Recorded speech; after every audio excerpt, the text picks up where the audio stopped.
मुसलमानों में सबसे जो बड़ी है कि हौसला नहीं है, और हौसला इसलिए नहीं है कि पढ़े लिखे नहीं, जो पढ़े लिखे। राहुल गांधी लगातार जो है एक फर्जी वोटों को लेकर लिस्ट निकाल कर ला रहे हैं। जो है ब्राजील की कोई लेडी हो या फिर कोई वोट एक छोटे से कमरे में दिखाया जाए कि 80 व्यक्तियों के नाम यहाँ पर दर्ज है, उसको लेकर आप क्या करें, फर्जी वोटों को लेकर क्या करेंगे? कि आजकल वो एआई भी चल रहा है, उससे भी कुछ जनरेट हो जाता है। इसमें एआई तो बीच में कहाँ से आ गया?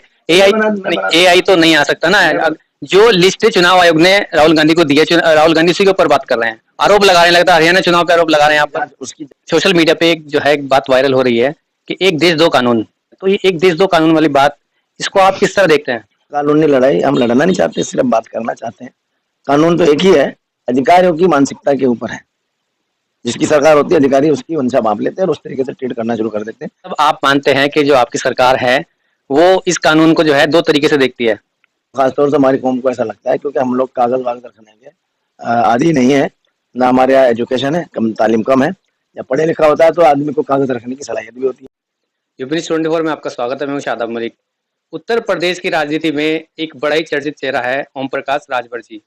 सुहेलदेव समाज पार्टी के राष्ट्रीय अध्यक्ष होने के साथ साथ वो यूपी सरकार में कैबिनेट मंत्री भी हैं। आज उन्हीं को लेकर हम बात करते हैं। हमारे साथ है सुहेलदेव समाज पार्टी के पश्चिमांचल प्रदेश अध्यक्ष गुफरान अली जी।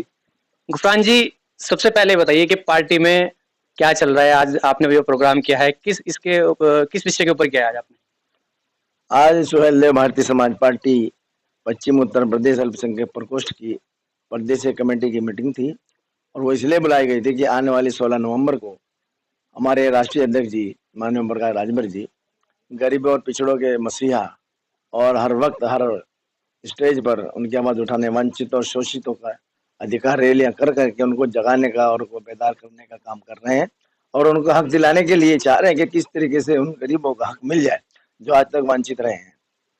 तो इसी संबंध में कि उसमें कार्यकर्ताओं की ड्यूटी लगाई गई है, कहाँ कहाँ से बसें जाएंगी, कितने लोग जाएंगे। इंशाल्लाह बहुत अच्छा माहौल रिस्पॉन्स मिल रहा है, और साथ ही सब जज्बे के साथ, वक्त के साथ, जोश के साथ सब लगे पड़े हैं, और बहुत अच्छी रैली होगी।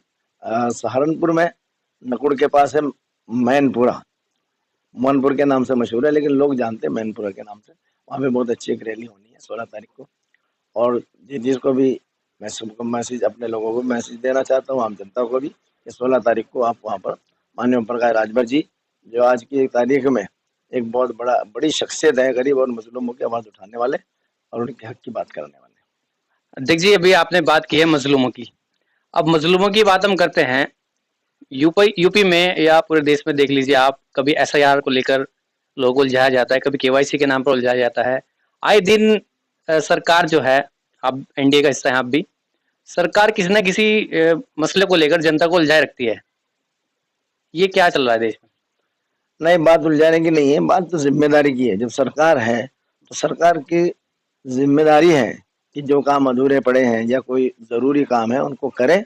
और आम जनता को, खासतौर से हमारी कौम को ऐसा लगता है, क्योंकि हम लोग कागज़ वागज़ रखने के आदी नहीं है, ना हमारे यहाँ एजुकेशन है, कम तालीम कम है। जब पढ़े लिखा होता है तो आदमी को कागज़ रखने की सलाहियत भी होती है कि हमें कौन सा पेपर किस तरीके से रखना है। हमारे पास सबसे बड़ी कमी एजुकेशन की है, तो हमें लगता है कि पता नहीं कौन सी मुसीबत आने वाली है। ये एसआईआर को लेके भी लोग ये सोच रहे हैं, हालांकि इतना अच्छा, बड़ा आप अल्पसंख्यक प्रकोष्ठ से आते हैं, आप अल्पसंख्यकों के लिए जो है काम करते हैं।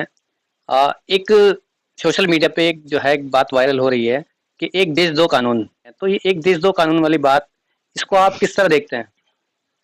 देखिए, इसमें देखने की कोई बात नहीं है, इसमें समझने की बात है। समझने की बात यह है कि आप उसके लिए कानूनी लड़ाई हम लड़ना नहीं चाहते, सिर्फ बात करना चाहते हैं। कानून तो एक ही है, जो माननीय स्वर्गीय भीमराव अम्बेडकर जी बना गए, हिंदुस्तान का कानून है। उसे लागू करने वाला कौन है, कभी कभी बेईमानी कर जाता है या आदमी ढील कर जाता है। कानून सबके लिए बराबर है। जो भी कानून है, चाहे वो यूपी में हो, दिल्ली में हो, बिहार में हो, कहीं भी कानून एक ही है। लेकिन उसको लागू करने वाले की नीयत के ऊपर है। उसमें मैं भी हो सकता हूँ, मेरी भी नीयत खराब हो सकती है, अधिकारियों की भी नीयत खराब हो सकती है। उसमें कुछ धार्मिक जहनों में के भी लोग खराब हो जाते हैं। अलग अलग पार्टी के से जुड़े हुए अधिकारी भी होते हैं, तो उनकी मानसिकता के ऊपर है अधिकारी के। लेकिन कानून एक ही है, और कानून बहुत अच्छा है। हिंदुस्तान का जो कानून है, मैं समझता हूँ शायद ही किसी और देश का इतना अच्छा कानून हो। मतलब आप मानते हैं कि जो आपकी सरकार है वो इस कानून को जो है दो तरीके से देखती है? नहीं नहीं, ऐसा नहीं।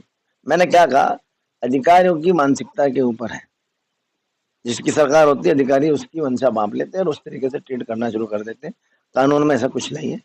कानून में तो यह है कि आम जनता को किस चीज की जरूरत है, उसको कैसे सहूलत देनी है, तो उसके लिए सरकार।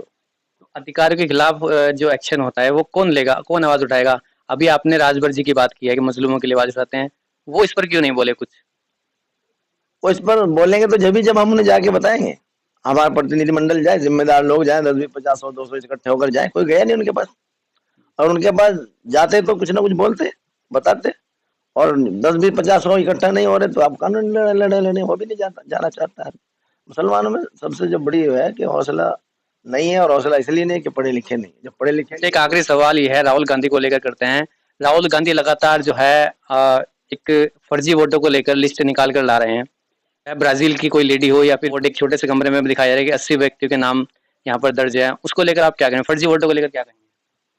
देखिए, अगर ये वास्तव में सच्चा है तो इसकी जांच होनी चाहिए। इसमें सच और झूठ, क्योंकि आजकल वो एआई भी चल रहा है, उससे भी कुछ जनरेट हो जाता है, तो इसकी जांच होनी चाहिए। और जांच जो है इसमें एआई तो बीच में कहाँ से आ गया? एआई नहीं, एआई तो नहीं आ सकता ना। जो लिस्ट चुनाव आयोग ने राहुल गांधी को दी है, राहुल गांधी उसी के ऊपर बात कर रहे हैं, आरोप लगा रहे हैं। लगता है हरियाणा चुनाव पे आरोप लगा रहे हैं आप पर। उसकी जांच होनी चाहिए, और उसमें जो अधिकारी दोषी पाया जाए तो उनके खिलाफ कार्रवाई होनी चाहिए, कोई भी हो।